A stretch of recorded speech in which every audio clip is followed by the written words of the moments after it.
Just before we started, I was talking to an individual about raising hogs. And I was reminded since then of a conversation I had with a friend years ago when I was a student at Freed-Hardeman University in Henderson, Tennessee. This man has come to be known as a gospel preacher in our brotherhood, and he's quite well known, so I won't give his name. But he came into my dormitory room one day and he said, after I get out of this course of study, I'm planning to move to Alabama and raise hogs and preach the gospel. Oh, if heaven's going to be like that, I want to go. I want to go. Well, it won't be. No hogs in heaven.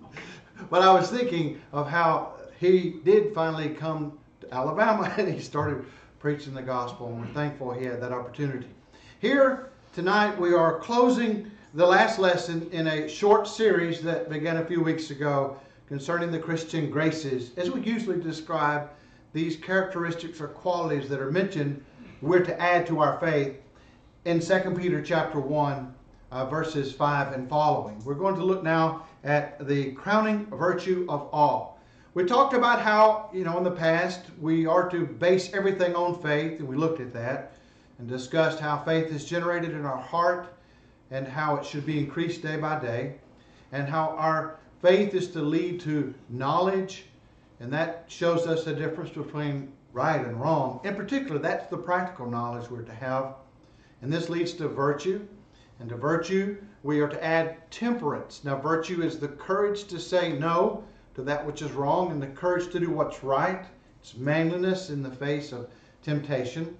And we have this temperance, which is self-control, patience, which is the ability to endure. And then we noticed this morning also how we are to have brotherly kindness. We talked about those things, and we're now coming to the final point of our study, which is love itself. Now, all have heard that in the New Testament there are, in the Greek language, various words that are translated into English as love. Not all of these words are used in the New Testament. For example, eros, erotic love, is a concept found in the Bible, but the word itself, to my knowledge, is not found in the Bible, but the idea is there, obviously. And yet some other Greek words are found. There are various ways that we use the word today, sometimes quite trivially, and sometimes in a really important manner. I might say, I love chocolate, or I love cats and dogs. Well, that's fine. That means that I like to be around such things. I guess you could say you love them in a sense. It's not in the most profound sense. There are other things we could say, like, I love my Aunt Minnie, or whatever. She's a very nice lady, and I feel good to be around her. She's really sweet. I like my buddies. I love to go with my hunting buddies and fishing buddies. Then, of course, there is that word love in the sense of sexual intimacy reserved for marriage, and that's a biblical idea. There's also the Greek word storge, which means natural affection. In other words, familial love, what you would just naturally feel toward a kinsman. Your brother, your sister, your mother, your dad, your son or daughter. That's just natural love. And then we talked about Philadelphia, or another form, phileo, which is the Greek verb, brotherly love, to love in a brotherly way. And we discussed how that is a high form of love, along with, and this is especially the Christian idea, along with agape love, Christian love, the highest of all forms of love in the Greek language. And I think it is worth noticing that as we try to understand how it's used in these contexts. One has written that the concept of agape in the Greek, love in that sense, was born in the cradle of revealed religion. Now think about it. That's so. And that's how it has this noble overtone. It is divine love. In the sense of its origin, we are to love God, for love is of God, and we're to love one another. 1 John 4, verses 7 and 8. This kind of love is not just a feeling that passively kind of happens because we're kin, because we like something. We may not even actually have an affection in the sense of fondness or liking to a certain thing or person, but we can practice agape and must, because it's an act of the will. It's a deliberate choice. It is the desire for the highest good of the one who is love, the object of love, and it shows itself in sacrificial action, service, whatever has to be done on behalf of the object, the beloved. It is absolutely necessary. Somebody says, well, that's a beautiful New Testament idea. Yes, but it's not exclusively New Testament. And in fact, it's a false dichotomy to think Old Testament, well, that teaches the God of wrath and sternness. And the New Testament's a God of grace and love. It's not, that's a simplistic way of viewing things. It's not accurate. And in fact, in the Old Testament, there was much said about the need to love one's neighbor, Leviticus 19 and verse 18. To love the foreigner or stranger, Deuteronomy 10 and verse 19. There's also the point about how we are to practically show love and cultivate love among ourselves in our human relationships, Proverbs 10 and verse 12. Hatred stirreth up strifes, but love covereth all sins. It's a way of, like a mantle, covering over sins, not holding them up for ridicule. A friend loveth at all times, Proverbs 17 and verse 17, and a brother is born for adversity. So the idea of love is found throughout the Bible. It's not just a New Testament concept, but I'm sure it reaches its highest form in the New Covenant, because here we see the greatest manifestation of all, the love of Jesus at Calvary. Well, we know the answer to this question. If I ask, what are to be the objects of our love? And it goes without saying two things, God and fellow man. And Jesus himself says this in response to a question by a lawyer in Matthew 22 verses 35 to 40. Now, evidently the motive was to tempt the Lord and to try to find out how quick he was on his feet. He wanted to know what the greatest commandment of the law is, and the Lord told him to love the Lord your God with all of your heart, with all your soul, and with all your mind. This is the first and greatest commandment. And the second is like unto it, to love your neighbor as yourself. You see, it explains all the law hangs, and the prophets. All the Old Testament, in other words, hangs on these two concepts of love for God and fellow man. Well, what does it mean to say, I love my fellow man?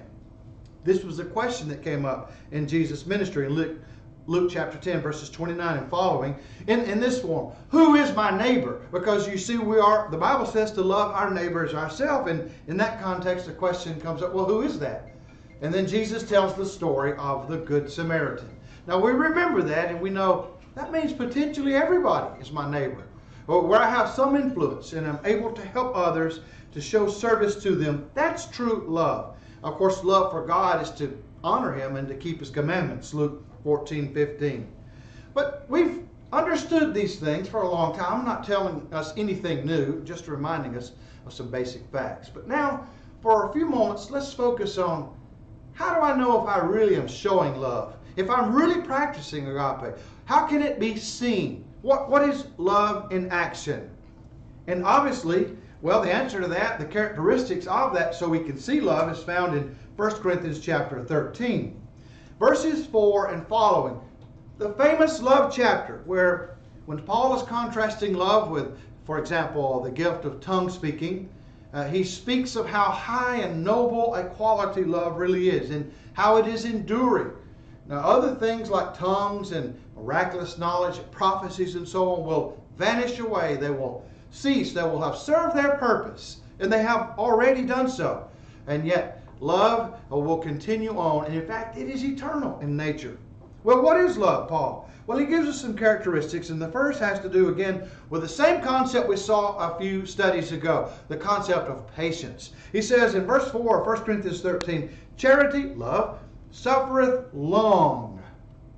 Now, that's patience. To put up with the beloved, to put up with those for whom I have love. To suffer long with them, and sometimes it means I have to be really careful.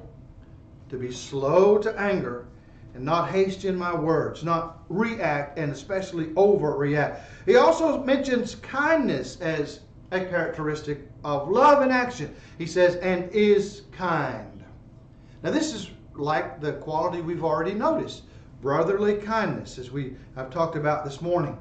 Someone has quipped that the greatest thing a man can do for the Heavenly Father is to be kind to one of his children.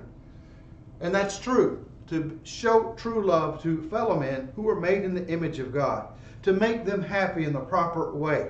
Now, of course, that doesn't rule out the necessity in a family situation of sometimes showing tough love and disciplining the children as they need it, or even in a church setting, but it does mean we have the highest good in mind and we are kind.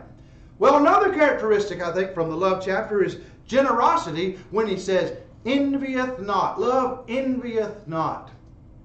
there's a lot that could be said on the topic. And I have to be careful to reserve the time and not get carried away, and especially get caught up in politics. But it should go without saying, the biggest problem of our age really comes down to this sin of envy. Envy is probably the greatest crime being committed now by the average person in our nation. Somebody says, I don't know how you can establish that point. Well, it goes back to economics, it goes back to sociology, and especially politics, just all of our relationships in the culture. We see that envy is the engine that drives so much of what is going on. The debates in Washington right now, and even at the state level. The haves are envied by the have-nots. The have-nots seek to find ways, legislation to make the haves give it up, and the haves fight it and resist and don't want to give it up. And there are whole ideologies and systems or theories of economics that are built on this kind of class warfare and envy. Envy is a terrible, terrible thing. Envieth not is how love manifests itself in competition with others, because, like it or not, in a sense we are in competition with others here in the limitations of the space here on this great planet Earth. When we do anything, no matter what it is we try to do, good or bad, but especially I'm thinking of good things, somebody's going to do it better. If I earn a little money and I'm happy with the paycheck I brought home, well, somebody next to me, not far away, has probably made quite a bit more than that. In the church, if I do a good deed and I feel good about it, I feel proud, I was able to help somebody. Well, I can look around and see that others have done better things and have accomplished more. I might tend to envy that accomplishment on his or her part. I may even have ill will. The thing about it is, we envy those who are striving to do things in areas that are most important to us. For example, a teacher who's trying to do good will envy another teacher who's doing better, generally speaking. Most of the time, the teacher's not real envious of the pig farmer living down the road. That's not an issue. The truck driver envies the next guy down the road who has a prettier, better rig and has a whole lot more runs and makes more money than he would maybe the secretary who's working in an office building. You see, we envy our peers. And so we've got to learn generosity in the sense of how love shows a charity to it's an openness to others and a happiness for their welfare, even when they do better. It's rejoicing with them even when they do better. Now, that's easy to say. It's not easy to put into practice, and we all know that. And we have to spend our lives disciplining our hearts and our emotions in particular, not to envy others. Well, Paul goes on to say, love shows itself in humility when he says it vaunteth not itself and is not puffed up.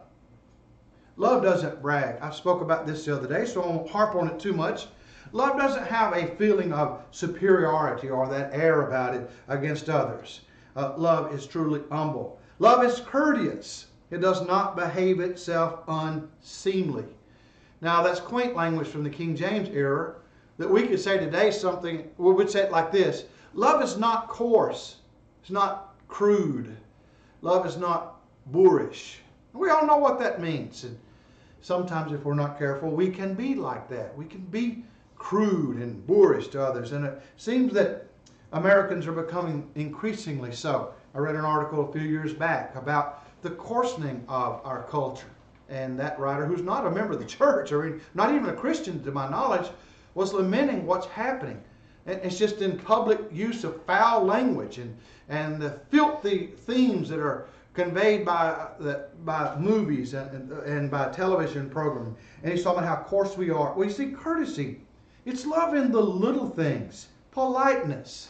Sometimes we scoff at that and say, oh, that doesn't matter. If I don't smile at you, if I don't shake your hand, I still like you. That doesn't matter. Well, no, it does. It does. It's love in the trifles. It's love in the little things. And the little things add up. Courtesy.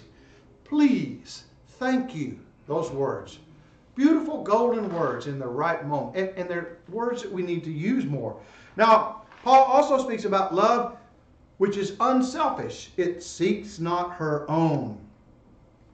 This is the very thing that's said in one of the statements, one of the few statements of our Lord found outside of the Gospels. In Acts 20, verse 35. It's not recorded in the four Gospels, But Jesus, Paul says, one time said in his ministry, it is more blessed to give than to receive. That's unselfishness, and we must learn that when we truly love others. What a wonderful world it would be if we could put that into practice. Love also shows and has a good temper, to put it in popular parlance, has a good temper. It is not easily provoked. Not easily provoked. You know, this is a problematic area for, I'm sure, everybody to an extent, to some more than others. You know, we generally think that bad temper, it was a harmless weakness. We all have it to a degree. And maybe I inherited it. It's the curse of the Irish and so on. It's just a family failing. Well, no, there's more to it than that. We've got to learn that it's not just an infirmity of our nature, that unkindness and boorishness and being easily provoked is an unchristian-like attitude. Right here, Paul is talking about how destructive it can be. He implies that in our nature when we allow that an otherwise good character to be sullied, to be stained by this sin of a bad temper. There are people who have touchy dispositions. Their feathers are easily ruffled. They get mad very quickly. And it's a problem that we see even manifested in the story of the prodigal son. The prodigal son committed sins of the body, you might say, going off and living in riotous living. But the prodigal son's brother, the elder brother, committed the sin of a bad attitude. You see, attitudes do matter for the Lord. It embitters life. It breaks up communities. It destroys happiness and sacred relationships. Someone says the elder brothers are going to be left out of heaven. Why? Well, they'd make everybody else miserable. So they're not going to be there. Am I like that? Am I an elderly brother? Someone says that the ill temper or the quickness to get angry with others and snap at others is a fever of a disease within. And it is the occasional bubble escaping to the surface from the cesspool of rottenness underneath. Well, that's kind of graphic, but I think that's a good way of describing what a bad temper is, anger is. And he says it's not easily provoked. Well, love is also characterized by guilelessness or sincerity. Love thinketh no evil. And here particularly, it would be thinks no evil of another person's motives. It's not quick to malign your motives or to impugn them. I know why you said that. You're just jealous of me. You know, that sort of thing. I know why you said you don't like me. You never have. I know why you won't do that. You know, we always have our understanding of why somebody acts in a certain way, and we can be terribly wrong about it. And that's not guilelessness. That's not sincerity. That is thinking evil of another. It rejoices not in iniquity. In other words, it is not happy when the object of love, the beloved, is involved in that which is wrong. It's never delighted to see, even when an enemy sins, and to get caught in sin. It's grieved even when an enemy is caught up in sin. It rejoices in the truth. Somebody says love never gives up on someone. When you truly love someone, despite their constant failures and bad deeds, you still have hope for them. You don't give up on them. Love beareth all things, believeth all things. That is, it's trusting about all. It thinks the best. It puts the best construction on everything people say and do. Love hopeth all things and endureth all things. And that goes back to the quality of patience we studied a few studies ago. So, we have noticed in this short series, we're to begin with faith, and we're to add to our faith knowledge and virtue, and to virtue kindness and our brotherly kindness and brotherly temperance and patience, and then brotherly kindness, and now the crowning achievement of all, love. Here's a good way to summarize it. Let's just go back. I've used this illustration once or twice before in this study, in this series, but let me remind you of how I'll invoke the question of a young lady, a Christian woman. We'll say she's gone out on a date. Now, how do the Christian graces, as we've studied, manifest themselves in her life on a date with a young man? Well, she has faith in God, so she has principles that guide her already and guide her conduct. When the young man makes an illicit proposition to her, a proposal, she has virtue or courage to say no. And she has knowledge of what to say no to and what to say yes to. She has temperance, self-control to follow through with that decision when she says no, to restrain her own impulses.